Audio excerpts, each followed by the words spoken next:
I would like to thank the organizers of the NBS Research Summit for this opportunity to present my work to you. And today I would like to talk to you about our work on pharmacological substrate reduction therapy for glutaric aciduria type 1. So, and I probably don't have to explain this to this audience, but inborn errors of metabolism are mostly autosomal recessive conditions in which a specific protein, mostly an enzyme, is defective and cannot properly perform its role in intermediary metabolism. So the disease mechanisms of these disorders include either a shortage of the product of the affected pathway or toxicity of accumulating metabolites. And if you would like to develop a therapy by preventing toxicity of these accumulating substrates, you could do this through substrate reduction. And typically, this has been done through dietary interventions, such as, for example, lysine restriction, as you will see in my presentation. Patients have to prevent metabolic stressors, such as catabolism. So when they're sick, they have to go to the emergency room for IV glucose. But there is also the option of pharmacological substrate reduction therapy. And this is not new. There is a very good treatment for tyrosinemia type 1, nitisinone or ofthe. And we are trying to develop such a therapy for glutaric aciduria type 1. But let's start with discussing lysine degradation a little bit more in detail. So lysine is an essential and relatively abundant amino acid. About 7% of all animal-based protein consists out of lysine. The degradation of lysine is fully mitochondrial, and there are 9 enzymatic steps, of which the last 3 are shared with short-chain fatty acid oxidation. The lysine degradation pathway is highly active in liver and kidney, which is very typical for amino acid metabolism, but otherwise the enzymes are ubiquitously expressed. So that means that every organ in your body has a full set of enzymes capable of degrading lysine. And this is important, for example, for glutaric aciduria. This lysine degradation pathway is also operational in the brain. It's also a clinically relevant pathway, and that's because there are several inborn errors of metabolism that occur in this pathway. The first one that I'm going to discuss is glutaric aciduria type 1. So this is a defect in the metabolism of lysine, hydroxylysine, and tryptophan due to a defect in an enzyme called glutaryl-CoA dehydrogenase. It's autosomal recessive, and it's caused by mutations in the encoding Gcdh gene. And this then leads to the accumulation of the substrate of this enzyme, as well as metabolites glutaric acid and 3-hydroxyglutaric acid, which are thought to be neurotoxic. So indeed, GA1 is considered a neurometabolic disorder, and it's characterized by these very typical acute encephalopathic crises that are usually preceded by intercurrent childhood infections, and that then lead to irreversible striatal degeneration. After and during such a crisis, the patient loses motor skill and develops a complex movement disorder. But before such a crisis, the development is usually completely normal. Some patients may have also insidious onset of these symptoms. Glutaric aciduria is a rare disorder. Its incidence is about 1 in 100,000, but it's very frequent in some populations, such as the Amish community, the Ojibwe Creek community in Canada, the Irish traveler community, as well as the Xhosa people of South Africa. So GA1 is included in the neonatal screening program. It's one of the core conditions, and that means that it's considered a treatable disorder. And current treatment consists of 3 interventions. So there is chronic dietary treatment. Patients receive restriction of lysine, possibly also with arginine fortification. They receive carnitine supplementation, and then there is acute emergency treatment, which aims to aggressively prevent catabolism. And this treatment is successful because the incidence of symptomatic GA1 decreased from 90%, from more than 90% to approximately 25% of patients now. But at the same time, it costs intense effort from caregivers, patients, as well as the clinical team. So we would like to improve this treatment, making it more effective and more easy for patients. But before I go a little bit more into detail into that, I would like to highlight another inborn error of lysine metabolism, which is pyridoxine-dependent epilepsy. which is actually a candidate gene for newborn screening. It is caused by a defect in an enzyme also known as antiquintin. It's autosomal recessive, and it's caused by mutations in the encoding ALDH7A1 gene. Deficiency of this enzyme leads to accumulation of one specific metabolite that's very reactive and that depletes the cellular pool of pyridoxal phosphate, so vitamin B6. So there's inactivation of pyridoxal phosphate. And there are lots of enzymes that are depending on pyridoxal phosphate, including in the brain. And again, this then leads to a neurometabolic disease with seizures that begin very early on in life, in infancy, or sometimes even before birth. These are prolonged seizures that last several minutes, and they can only be treated by daily large doses of pyridoxine. Again, the incidence is about 1 in 100,000 newborns. And although these seizures can be controlled with pyridoxine, it's becoming more and more clear that neurological problems such as developmental delay and intellectual disability may still occur. And this has led investigators to propose that we need to actually, in addition to pyridoxine supplementation, we also need to treat these patients with a lysine-restricted diet. So again, this is also a good candidate for pharmacological substrate reduction therapy. So remarkably, there are other inborn errors in lysine degradation that are considered non-diseases. So we have hyperlysinemia, which is caused by mutations in Aass. And there's another metabolic disorder that's called 2-aminoadipic 2-oxoadipic aciduria that's caused by mutation in DHTKD1. And these are biochemical phenotypes with questionable clinical significance. So that means that people at this point think they're not harmful, so they're non-diseases. And the corollary of that is that these non-disease genes, such as Aass and DHTKD1, could represent ideal pharmacological targets. So what are biochemical phenotypes with questionable clinical significance? So these are conditions that can be diagnosed through biochemical and genetic methods. So they represent true inborn errors of metabolism, but they're considered not harmful. And to make things even more complicated, initially they were often diagnosed through metabolic screening in individuals displaying non-specific neurological disease. But very soon after, the causality between the disease and the metabolic defect was deemed unlikely. And we have several reasons to think that. So for example, healthy siblings were found with the same biochemical defect. We have identified apparently healthy cases through neonatal screening, so population-based screening. In some of the cases, other genetic causes were identified that better explain the disease. People have tried dietary interventions, so lysine restriction, and that was found not to be beneficial. And the symptoms in these patients are often very non-specific. So this means that the association between the metabolic defect and symptoms was likely made due to ascertainment or sampling bias. So we believe there is good evidence, not only in humans, but also in mouse, that inhibition of Aass and DHTKD1 could be safe so that they are ideal drug targets. So that brings me then to the goal of this project. The goal of this project is to develop a small molecule drug for the treatment of glutaric aciduria type 1 by substrate reduction.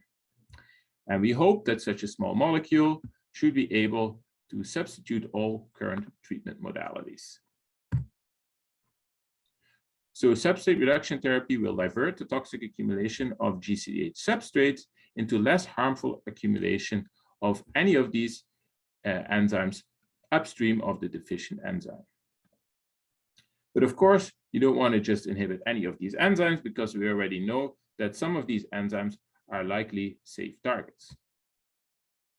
So in this project, we actually started out studying DHTKD1 as a target. So the hypothesis then was that we can divert the toxic accumulation of glutaryl-CoA into less harmful accumulation of 2-amino and 2-oxoadipic acid through inhibition of DHTKD1. And we actually got very far with this project. We completed target validation in cells and in mice. We did a high throughput screen for inhibitors of DHTKD1. We solved the crystal structure of DHTKD1, but ultimately we had to conclude that the efficacy of DHTKD1 inhibition was limited. So we published these data and we had to move on to our next target. So then we focused on ASS as our primary target. So of course that makes the hypothesis slightly different. So now the hypothesis is we can divert the toxic accumulation of glutaryl-CoA accumulation into less harmful accumulation of lysine by inhibiting ASS. And I would like to point out that ASS inhibition may also be useful for the treatment of pyridoxine-dependent epilepsy, which is caused by deficiency of the ALDH7A1 gene. So the objective of our project is then to identify small molecule inhibitors for ASS. And this is probably a good moment to point out that lysine is the major, but it's not an exclusive source of Gcdh substrates. So there are alternative sources of Gcdh substrate. Here we see hydroxylysine that feeds into the pathway at this point. Hydroxylysine degradation is ubiquitous, so it's likely to occur also in the brain. Tryptophan degradation also feeds into this pathway. This pathway is specific for liver and kidney, so it's probably not likely to contribute to the accumulation of Gcdh substrates in the brain. And then maybe you might have heard of the so-called pipicolate pathway. So this is still an enigmatic pathway. And at this point, we believe that the contribution to the production of Gcdh substrate is either small or absent. So a little bit more about ASS. ASS stands for 2-amino-adipic acid semialdehyde synthase. And this is actually a very interesting enzyme because it's a bifunctional enzyme. It has two different enzymatic domains, the lysine 2-oxoglutarate reductase or LOR domain and the saccharopine dehydrogenase domain. And as I already explained, ASS is deficient in hyperlysinemia. And there are actually two types of hyperlysinemia. Hyperlysinemia type 1, which is caused by a combined LOR-SDH deficiency or an isolated LOR defect. And these patients have isolated hyperlysinemia. But there are also patients that have so-called hyperlysinemia type 2, and they have an isolated defect in saccharopine dehydrogenase. And they not only accumulate lysine, they will also accumulate saccharopine, and this leads then to a condition called saccharopinuria. And there is some evidence in the literature that accumulation of saccharopine is not a good thing. So at this point of time, we are aiming to inhibit the first domain of this bifunctional enzyme, which is the lysine oxoglutarate reductase domain. So we started with validating our approach in a HEC293 cell line model. And for that, we use CRISPR-Cas9 genome editing. And what we did is we knocked out Gcdh in the HEC293 cell line model. And as you can see here from the immunoblotting, you can see that the protein is gone. And at the same time, the knockout of Gcdh leads to a very pronounced increase in the biomarker for glutaric aciduria, which is glutaryl-carnitin, also known as C5DC. And this is the marker that's also used in the newborn screening for glutaric aciduria type 1. So next, we use these same cell lines to also knock out ASS. So we created Gcdh ASS double knockout cell lines. And if my pointer would show up, yeah, here, you can see that the accumulation of glutaryl-carnitin decreases upon knockout of ASS in all the different Gcdh single knockout cell lines that we have tested. And overall, we can see that the decrease is about 5-fold. So that looks very promising. We also measured lysine in these cell lines. And in this model system, we did not see any effect of knocking out ASS on cellular lysine accumulation. So next, we moved on to validation in the GA1 mouse model. So the GA1 mouse model was generated 2 decades ago by Steve Goodman.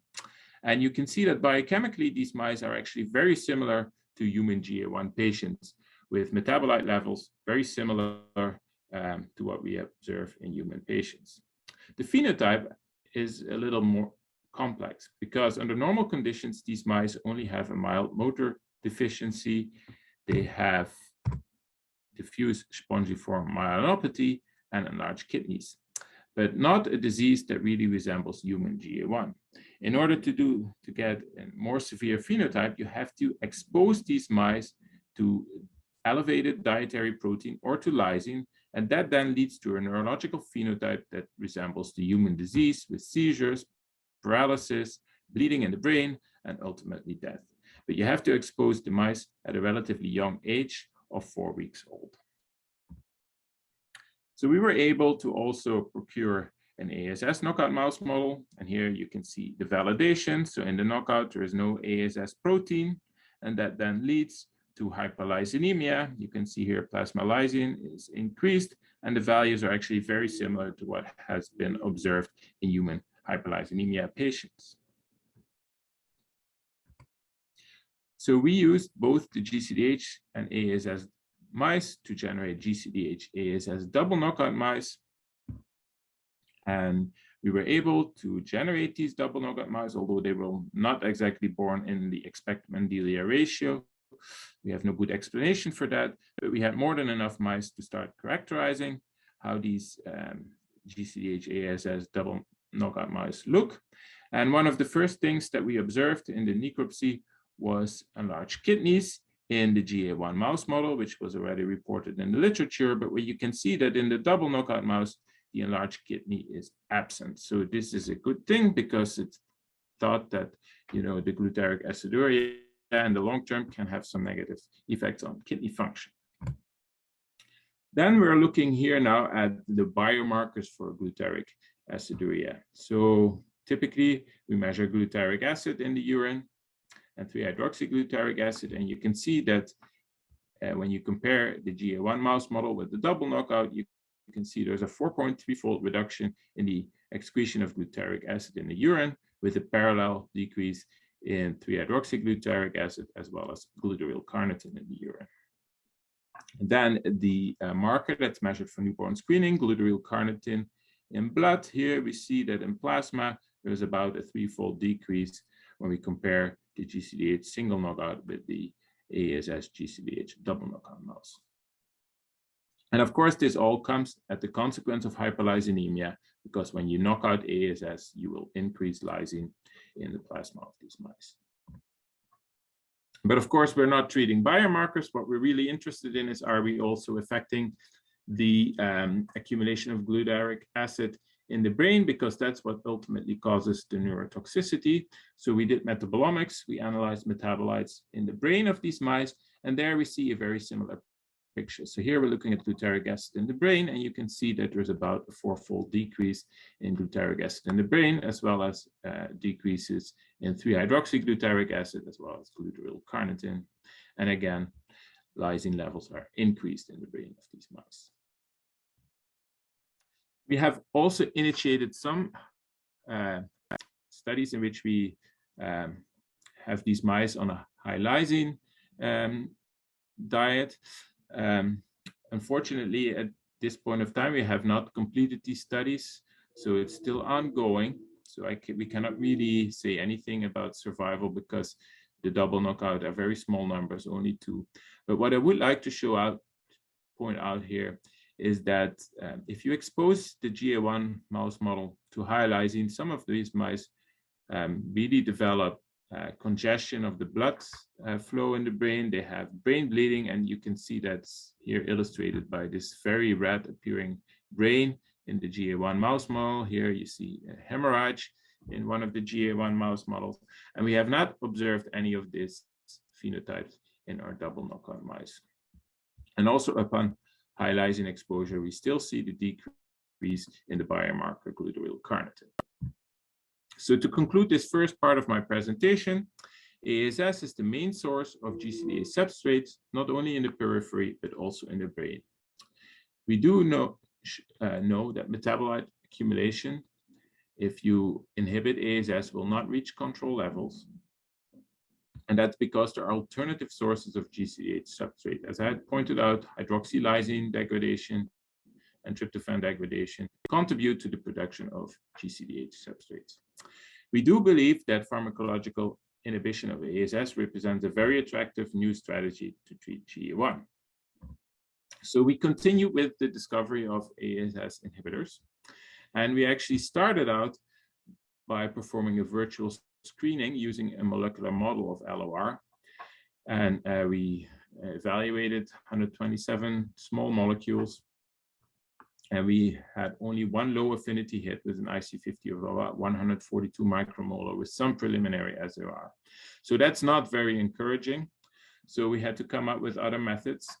And what we did then is we performed a high throughput screen for LOR inhibitors. And I did that in collaboration with the ICCB Longwood Screening Facility, Boston, Harvard.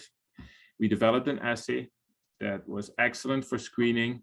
And we used this assay to screen over 100,000 molecules from 2 commercially available libraries. And we obtained about 142 hit inhibitors. So 0.14% of all molecules was able to inhibit LOR. 82 were selected in a cherry pick experiment, and 39 molecules confirmed. So about 50% of the molecules confirmed. And the lowest IC50 that we found was 2 micromolar. So then you have to move on and you have to repurchase these molecules, and 10 molecules were selected for repurchase, and the IC50 of these repurchased molecules matched the IC50 that we had obtained in the cherry pick results. So at this point, we know that at least 4 repurchased molecules have also activity in an orthogonal cell-based model, which I will show in one of the next few slides. And of these, 2 are considered very promising leads and 2 are backup structures. So here you see some of the data from the high throughput screen. Here are 9 of the 10 repurchased compounds, and you can see their IC50 curves, and you can see which of the compounds we have picked as lead molecules. We were able, together in collaboration with the DeVita lab, to do some preliminary structure activity relationship studies by buying analogs that are commercially available. And that actually led to the discovery of what we now consider our lead number 4, which is actually an analog of compound number 5. But what was good about this molecule is that it has a sub-micromolar IC50. One important step in these studies is that you also resynthesize the compounds, just another check to confirm their identity. And we did that for a couple of these leads. And here you can see that the resynthesized material of lead 4 exactly reproduces the data that was obtained before. So that gives you extra confidence that these are actually good molecules. So here you see how these molecules perform in our GA1 cell line model. So these are the HEC293 cells that have a Gcdh knockout. So they have an accumulation of glutaryl carnitin. And you can see that after 24 hours of treatment, lead 1, all leads actually lead to a decrease in glutaryl carnitin accumulation in these cell lines. So this is actually formal proof that pharmacological inhibition of the LOR domain of ASS can decrease glutaryl carnitin accumulation in a GA1 cell line model. And one last piece of data that I would like to share with you is the crystal structure of the LOR domain. We did this in collaboration with the Lazarus lab at Mount Sinai. So we were able to solve the first crystal structure of human LOR, and not only of the APO enzyme, so the enzyme without any substrate bound, we were also able to solve crystal structure with 2 of our lead inhibitors. And that's very important for drug development because we know exactly where they bound. So they bound to a novel allosteric site. We know which interactions they make with the molecule. So we can use this then to improve our molecules and hopefully make a more effective molecule. So our ongoing studies and future goals. So we are following up on the high throughput screen together with the DeVita and Lazarus labs. We're studying the mechanism of action of these molecules. We're continuing to do quality control and resynthesis, and then the structure activity relationships that are aimed to find more efficacious molecules. Of course, I would like to finish the high lysine exposure in the GA1 mouse model. And then lastly, I think it would be important to also do some further studies to explore ASS as a target for pyridox-independent epilepsy. And we could start doing that in our cell line model by CRISPR-Cas9 genome editing. But there's also recently reported a mouse model for paradox-independent epilepsy, and we could also do some of these validations in the mouse model. So lastly, I would like to end with acknowledging my collaborators. So Zhao Leandro was a postdoc in my laboratory, and he did a lot of the biochemical studies on Aass. I have a long-standing collaboration with the Department of Pharmacological Sciences, ofthe, and Michael Lazarus. And I also would like to acknowledge the support that we had over the years from NICHD. And I would like to thank you for your attention. I'm happy to answer any questions you might have.